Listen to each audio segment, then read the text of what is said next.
claro, y sigue avanzando y llega al barrio donde vivía Sergio, ¿no? Y claro, ella organiza el barrio y todo lo demás y dice, no, la ciudad, digamos, aquellas partes de la ciudad, porque Nueva York era una desgracia realmente, ¿no?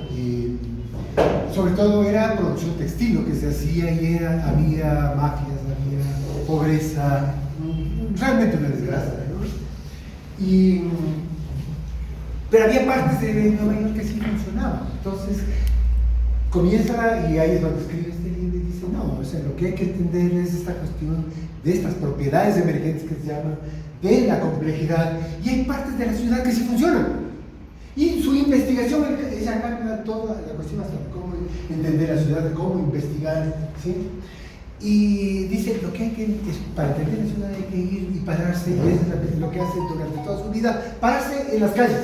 Entonces paran el 10 de agosto y está ahí, ve, ¿no? ¿Qué pasa en la mañana? ¿Cuántos robos hay? ¿Cuántos ahora? Voy a contar el número de asesinatos, etcétera, etcétera.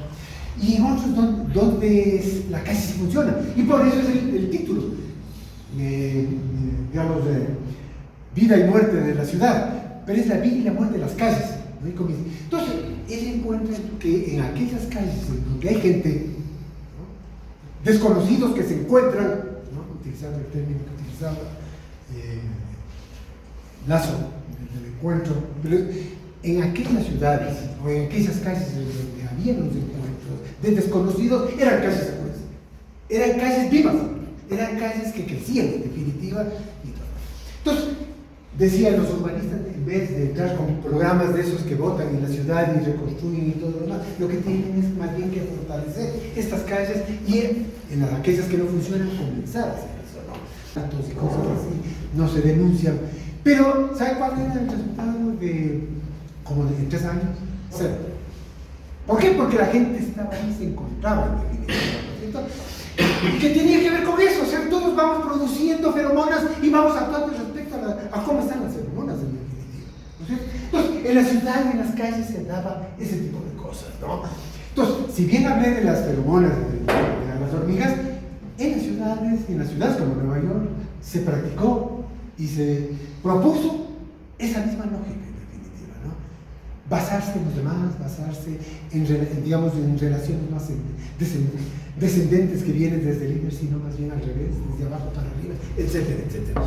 Termino toda esa parte con ¿no? Que es muy interesante. Se puede encontrar esto, ¿no es cierto? Es un comerciante que tiene que encontrar el camino más corto en 15 ciudades. Tiene que distribuir sus productos en 15 ciudades. Hagan ustedes, ya lo vimos, la cuestión del interés compuesto, digamos, ¿no es cierto? Igual, ¿no es cierto? La cantidad de posibilidades es, como lo llaman, endemoniada, pasa de millones, de miles de millones de posibilidades para encontrar la ruta más corta, ¿no es cierto? Yo tengo que ir de Quito a Ibarra a lugares, ¿cuál es la ruta más corta? Las posibilidades son miles de millones, en definitiva. ¿Quiénes solucionan? Las hormigas. ¿Cómo lo hacemos?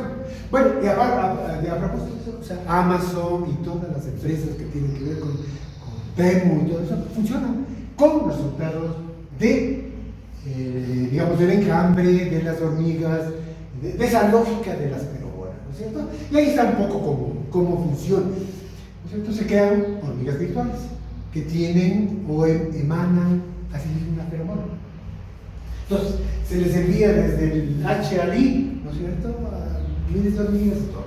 Más bien, se bota para todo lado.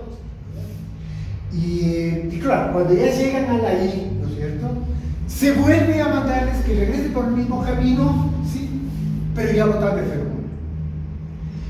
Claro, si la cantidad de feromona es la misma, ¿no es cierto?, donde el camino más corto, ¿no es cierto?, va a tener más feromona, más, y va a ser la ruta más corta. Si eso se repite todo, las hormigas rápidamente solucionan.